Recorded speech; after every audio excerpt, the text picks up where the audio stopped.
भारत ने बांग्लादेश पे कब्जा कर लिया था, फिर छोड़ क्यों दिया, अनेक्स क्यों नहीं कर लिया अपने साथ? अगर उन्हें इतना बड़ा गम है कि जी हमारा मुल्क टूट के दो हिस्से में हुआ है और हमने एक करना है, तो बांग्लादेश वाला पोर्शन तो मिल गया था, क्यों नहीं जोड़ लिया? आप देखिए जरा, 17 करोड़ मजीद मुसलमान इंडिया में होता।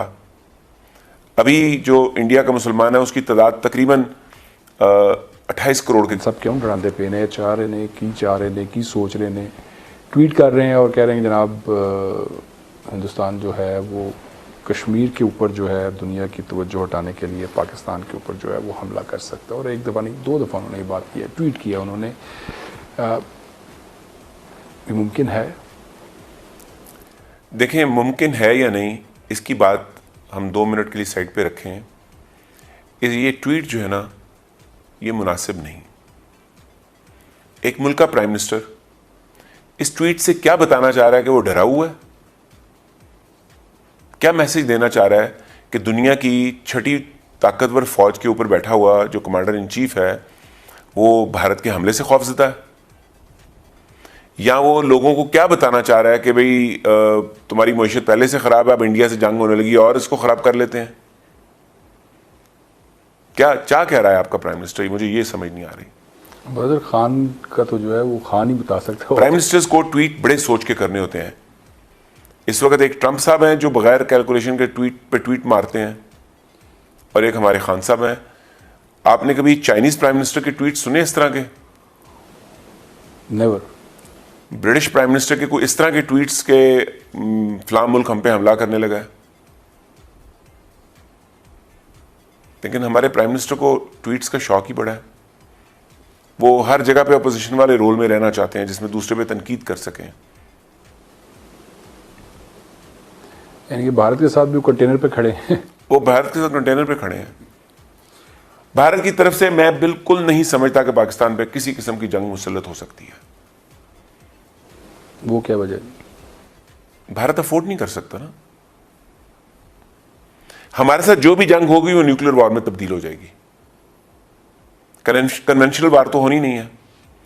जब कन्वेंशनल वॉर नहीं होनी तो जंग का आउटकम क्या होगा? तबाही, बर्बादी। भारत ने बांग्लादेश पे कब्जा कर लिया था, फिर छोड़ क्यों दिया, अनेक्स क्यों नहीं कर लिया अपने साथ?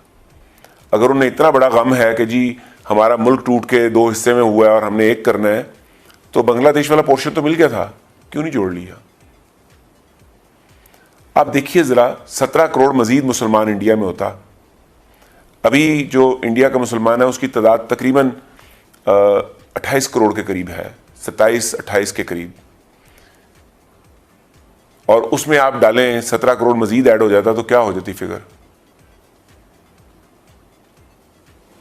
तो आप ये कहना चाह रहे हैं कि इंडिया जो है वो भी राजी है, जो तकसीम हो चुकी हुई है वो भी नहीं चाहता कि ये भारत के जो सीनियर सियासतदान थे, ये तकसीम उनकी ख्वाहिश पर, उनकी रजामंदी से हुई हुई है।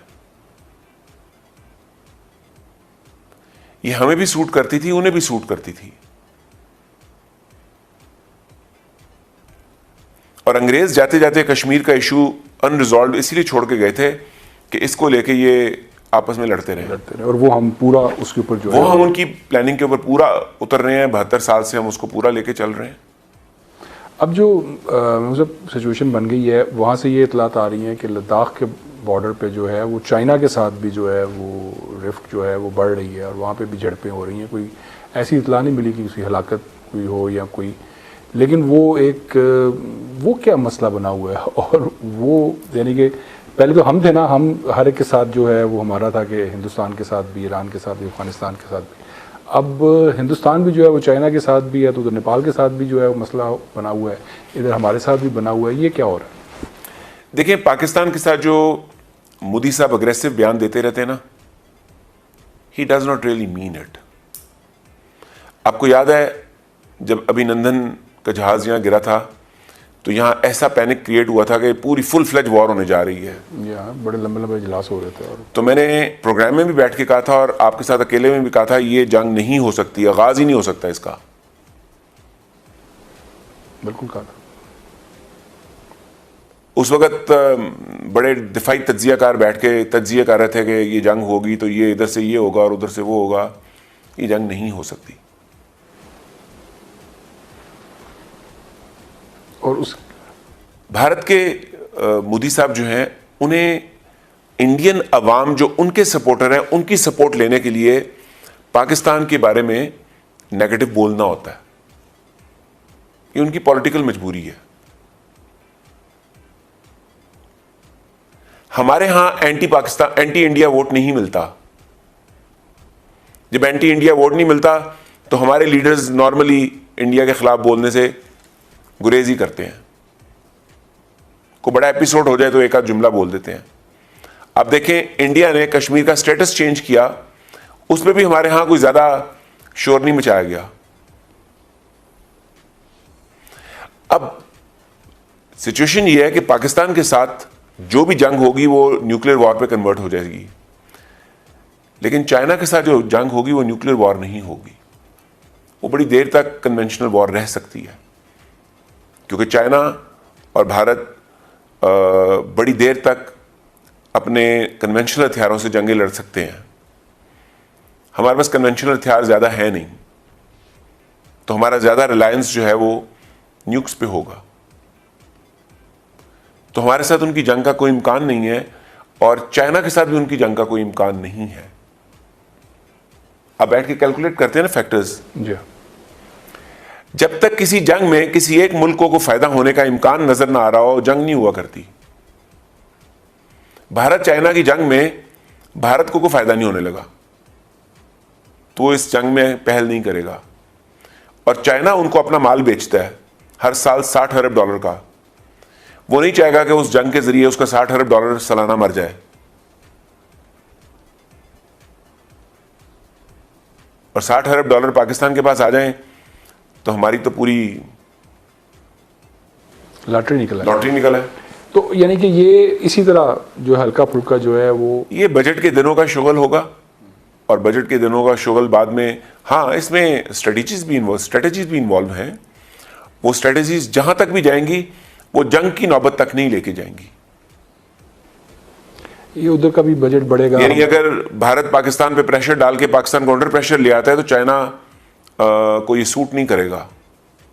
चुनाचे वो लद्दाख में अपने आप को थोड़ा एक्टिव करने की कोशिश करेगा ताकि भारत देख ले कि मैं भी आ गया हूं, और भारत ज्यादा हिम्मत ना करे कि आगे बढ़ना है। तो अब देख लें, जब चाइना फैक्टर ऐड हुआ है तो मोदी साहब ने चाइनीज़ प्राइम मिनिस्टर पे एक जुमला नहीं कसा, चाइनीज़ फौज के बारे में उन्होंने एक जुमला नहीं कहा। वो जितने जुमले हैं वो सिर्फ पाकिस्तान के बारे में कहते हैं क्योंकि वो उन्हें सूट करते हैं। लेकिन अगर उन्होंने चाइना के बारे में जुमला कहे तो ये जुमले जंग की तरफ लेके जा सकते हैं। ये इधर से एक जुमला बोलेंगे, उधर से फिर 2 जुमले आएंगे, तो फिर वो हालात गर्म हो जाएंगे। तो वो नहीं बोलेंगे ऐसे जुमले। बहुत बोलेंगे तो कैलकुलेट करके बोलेंगे, दोस्ती की बात करेंगे, इख्तलाफात को ख़त्म करने की बात करेंगे, जंग की धमकी नहीं देंगे। तो उधर चाइना के साथ उनका डायलॉग प्रोसेस का आगाज हो जाएगा, वो मसला उनका हल हो जाएगा। इधर क्या होगा सर? इधर भी कुछ नहीं होगा। इधर भी हमसे जंग लड़के उन्हें कुछ नहीं मिलेगा। आजकल जहां हमारी इकॉनमी बहुत मुश्किल का शिकार है, वहां इंडियन इकॉनमी भी बड़ी सख्त मुश्किल का शिकार है। इंडिया के अंदर हमारे से ज़्यादा गुर्बत है। अगर हमारे पास कम पैसे हैं तो आबादी भी कम है, बोझ भी कम है। अगर उनके पास थोड़े पैसे ज़्यादा हैं तो बोझ भी उतना ही ज़्यादा है, लायबिलिटीज़ भी उतनी ज़्यादा हैं। तो इस वक्त वो ऑलरेडी अपनी इंटरनल इंतशार का बहुत शिकार हैं। वहाँ जो इस वक्त एंटी मुस्लिम सेंटिमेंट्स डेवलप करवाए हैं उन्होंने, उसके नतीजे में 28 करोड़ मुसलमानों के दिलों में एंटी इंडिया सेंटिमेंट्स डेवलप होना शुरू हो गए हैं। और अगर 28 करोड़ आपकी आबादी का आपके खिलाफ हो जाए तो मुल्क के लिए इकोनॉमिक ग्रोथ तो नामुमकिन हो जाती है। ये तो बिल्कुल सूट नहीं करेगी इंडिया को। उन्हें सूट करेगा कि फौरी तौर पर इसको दोबारा सेकुलरिज्म की तरफ लेके जाएं